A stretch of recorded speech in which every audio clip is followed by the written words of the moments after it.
Assalamualaikum warahmatullahi wabarakatuh.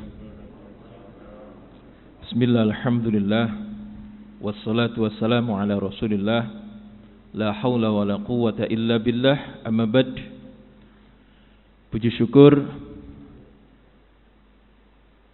kepada Allah subhanahu wa ta'ala atas semua limpahan karunia nikmatnya.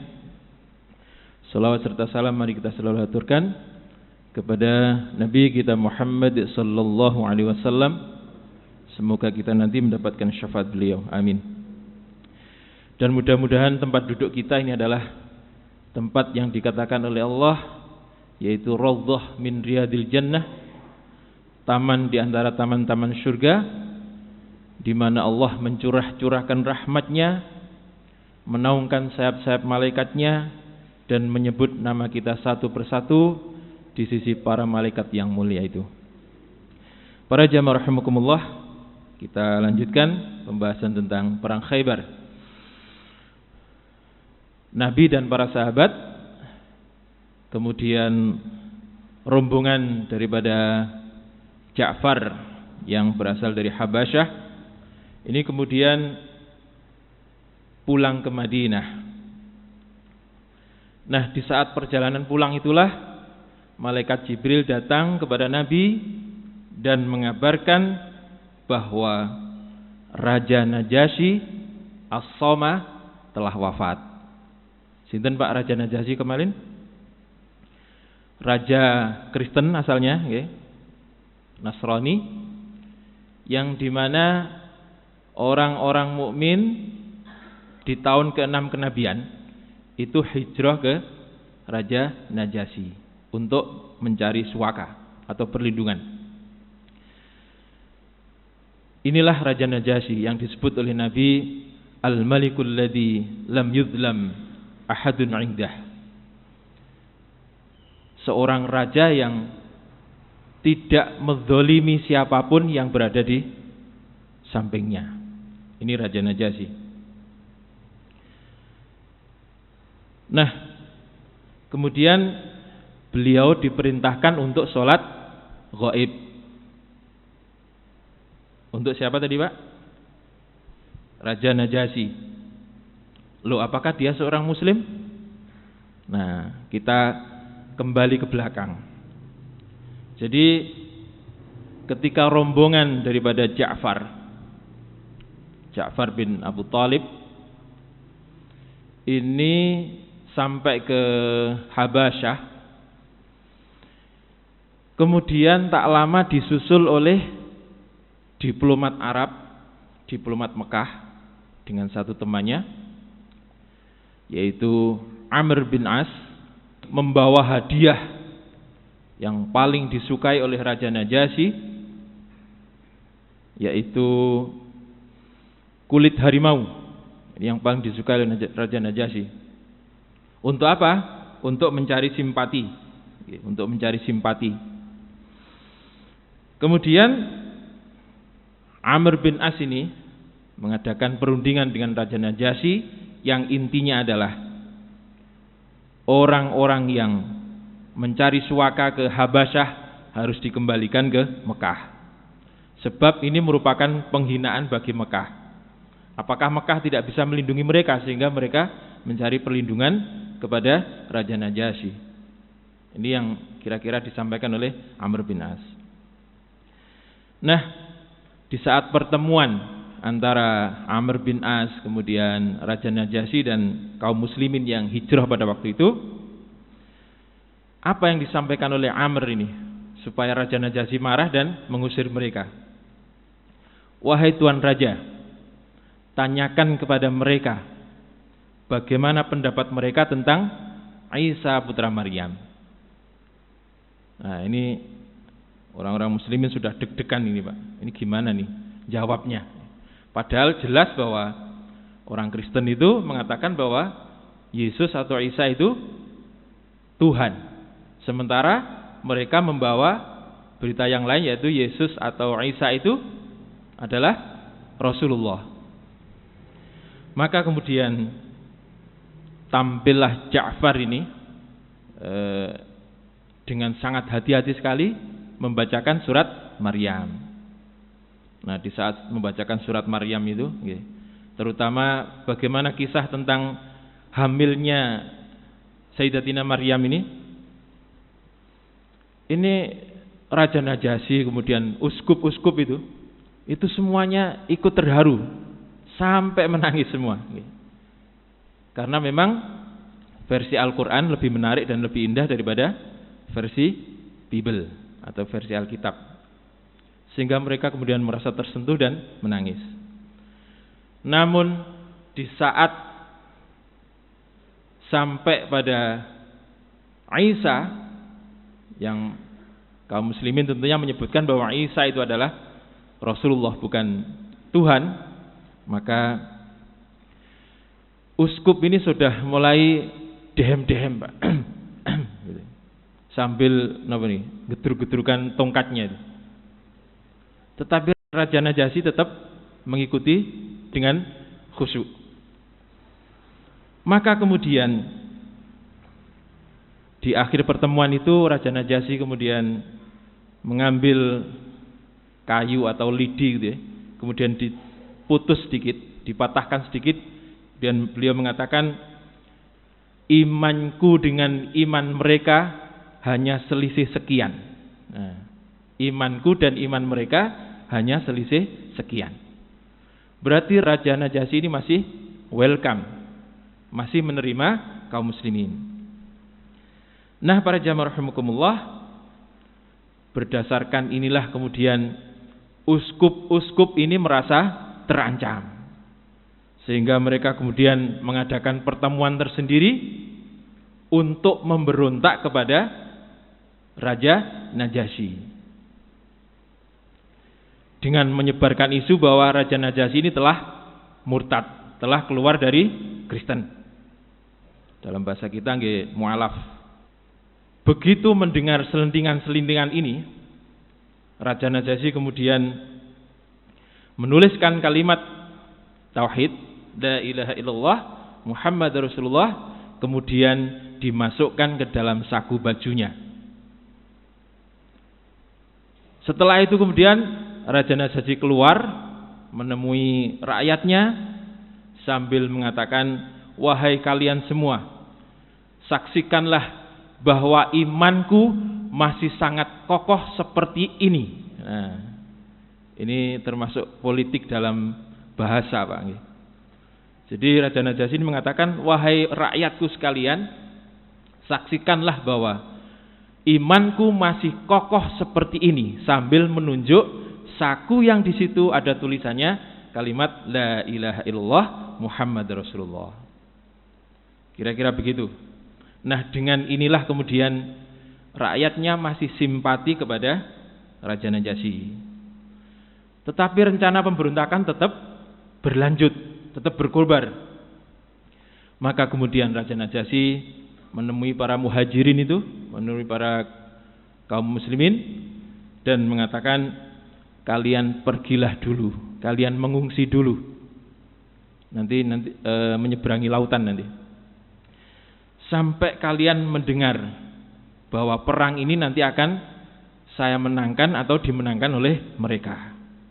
Maka jika kalian sudah memastikan bahwa saya yang menang, silahkan kalian kembali ke sini. Tetapi apabila kalian mendengar bahwa mereka yang menang, silahkan kalian pulang atau mencari suaka ke tempat yang lainnya. Ini luar biasa Raja Najasyi. Beliau tidak mengatakan begini, bantulah saya supaya menang, enggak. Tetapi kalian menyingkir dulu, kalian pindah dulu, sambil terus mencari berita tentang kami. Kalau nanti saya yang menang, silahkan kembali. Tetapi kalau saya yang kalah, silahkan pulang atau mencari suaka ke tempat yang lainnya. Itu yang dikatakan oleh Raja Najasyi. Nah, para jamaah rahimakumullah, di akhir pertempuran ternyata beliau yang menang, Raja Najasyi yang menang. Maka kembalilah kaum muslimin ke Habasyah. Berapa tahun, Pak, kemarin? Jadi dari 6 tahun kenabian, Nabi berada di Mekah itu kan 13 tahun. Kalau dikurangi 6 berarti masih 7 tahun. Ditambah lagi 7 tahun Hijriah. Berarti ada sekitar 14 tahunan mereka berada di negeri Habasyah. Nah, inilah raja yang disebut dengan Al-Malikul ladzi lam yudlam ahadun indah. Raja yang di mana beliau tidak akan menzalimi seorang pun yang berada di sisinya. Dia sudah menjadi seorang muslim walaupun masih disembunyikan. Sebab kalau ditampakkan nanti malah berbahaya, Pak. Berbahaya bagi Raja Najasyi sekaligus berbahaya bagi kaum muslimin. Jadi salah satu tujuan Raja Najasyi ini menyembunyikan keimanannya adalah karena supaya bisa melindungi kaum muslimin. Jadi kalau ditampakkan langsung sudah rakyatnya sudah belot semua dan memberontak. Akhirnya tidak bisa melindungi kaum muslimin. Oleh sebab itulah maka Nabi diperintahkan untuk melakukan sholat ghaib yang pertama kalinya. Jadi syariat tentang sholat ghaib ini yang pertama kali dilakukan Nabi untuk Raja Najasyi. Lalu bagaimana prakteknya di zaman sekarang?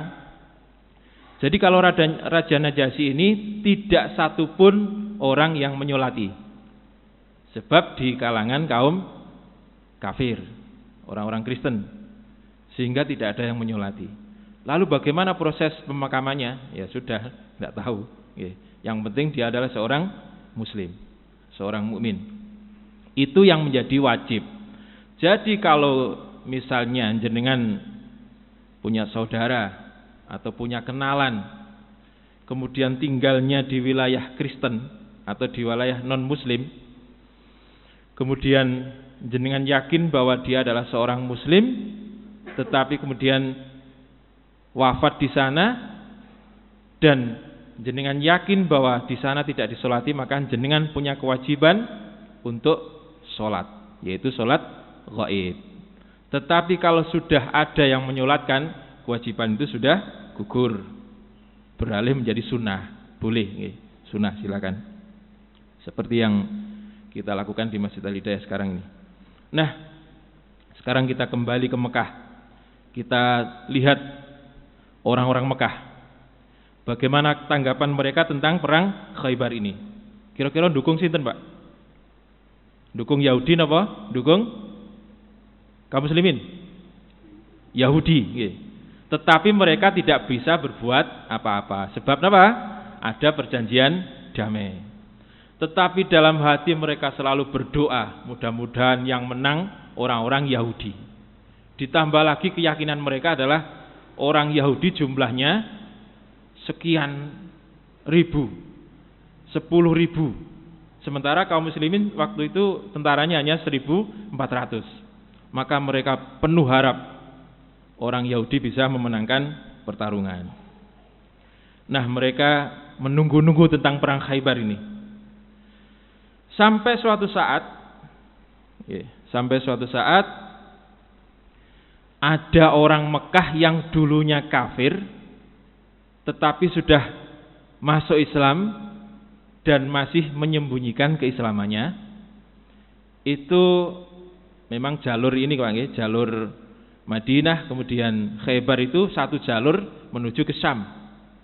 Sehingga banyak orang Mekah yang riwa-riwi. Untuk apa? Untuk berdagang. Ada orang yang bernama Hajjaj ibnu Alaq. Hajjaj ibnu Alaq. Sekali lagi, orang ini sebelumnya kafir, kemudian masuk Islam tapi masih menyembunyikan keislamannya. Nah, Hajjaj ibnu Alaq ini sebelum ke Mekah, beliau ini menghadap Nabi dan mengatakan, wahai Rasulullah, aku ini kan sudah Islam, tapi orang Mekah tidak ada yang tahu. Nah, saya pingin pindah ke Madinah, tapi harta saya masih berceceran di sana, dititipkan ke siapa gitu. Pertanyaannya Hajjaj ini, bolehkah saya bohong agar saya dapat mengambil harta saya di Mekah, wahai Rasulullah? Kata Nabi, boleh, silakan. Boleh, Pak. Boleh napa mboten? Boleh nggih. Bohong kepada musuh, boleh. Jadi ada 3 bohong yang diperbolehkan. Kepada musuh, kemudian kepada siapa? Kepada orang yang sedang berseteru untuk mendamaikan, dan yang satu adalah kepada pasangan hidup kita. Itu boleh bohong. Untuk apa? Untuk menyenangkan. Untuk menyenangkan hati. Kalau misalnya masak gak enak misalnya, itu boleh bohong. Rasanya gimana? Enak, misalnya begitu. Itu untuk menyenangkan pasangan, boleh. Nah, kemudian Hajjaj ini pergi ke Mekah dan menyampaikan kepada orang-orang Quraisy, wahai sekalian orang Quraisy, aku baru datang dari Khaybar. Mereka mengatakan, iya saya tahu kamu baru datang dari Khaybar. Lalu apa yang kamu bawa? Berita apa yang kamu bawa? Beritanya luar biasa. Muhammad telah hancur. Mereka, Muhammad dan para sahabatnya itu semuanya ditawan. Maka bersiap-siaplah kalian. Orang Yahudi Khaybar nanti pasti akan datang kepada kalian untuk menyerahkan mereka, yaitu Nabi dan sahabatnya, untuk ditebus. Senang, walaupun ditebus kemudian nantinya akhirnya dibunuh atau dipenjara, senang mereka. Nah, mereka riang gembira, hore, hore dan seterusnya. Muhammad telah habis, Muhammad telah kalah. Lalu apa kata Hajjaj ini? Nah, justru itulah saya datang kemari. Saya ingin membeli tawanan-tawanan Madinah itu. Oleh sebab itu, saya datang kepada kalian. Kemudian saya ingin mengambil harta-hartaku yang saya titipkan kepada kalian untuk membeli tawanan-tawanan itu, dan nanti akan saya jadikan budak. Itu yang disampaikan oleh Hajjaj. Maka pemimpin Quraisy pada waktu itu sinten, Pak? Abu Sufyan. Itu kemudian memberikan instruksi kepada orang-orang Quraisy, wahai kalian semua yang merasa membawa atau yang merasa dititipi harta oleh Hajjaj ibnu Alaq ini, segeralah kalian kumpulkan, sebab dia akan membeli budak dari orang-orang muslimin. Senang semuanya mereka. Maka dalam waktu 3 hari harta sinten mau Hajjaj bin Yusuf ini terkumpul. Padahal kalau dalam kondisi biasa itu butuh berbulan-bulan, ana sing bulet gitu nggih. Tetapi ini karena gembira 3 hari sudah terkumpul. Nah, para jamaah rahimakumullah, ada satu orang yang ketika mendengar berita ini kemudian sakit. Siapa kira-kira? Paman Nabi. Sinten, Pak? Abbas bin Abdul Muthalib. Jadi Abbas bin Abdul Muthalib ini ketika mendengar kekalahan Nabi itu kemudian jatuh sakit. Dan beliau kemudian mengutus seseorang untuk memanggil Hajjaj ibnu Alaq ini. Untuk apa? Untuk ditanyai berita itu sungguhan apa enggak. Nah, lalu bagaimana jawaban daripada Hajjaj ibnu Alaq ini kepada Abbas bin Abdul Muthalib akan kita bahas pada pertemuan yang akan datang. Demikian, kurang lebihnya mohon maaf. Mudah-mudahan manfaat. Wassalamualaikum warahmatullahi wabarakatuh.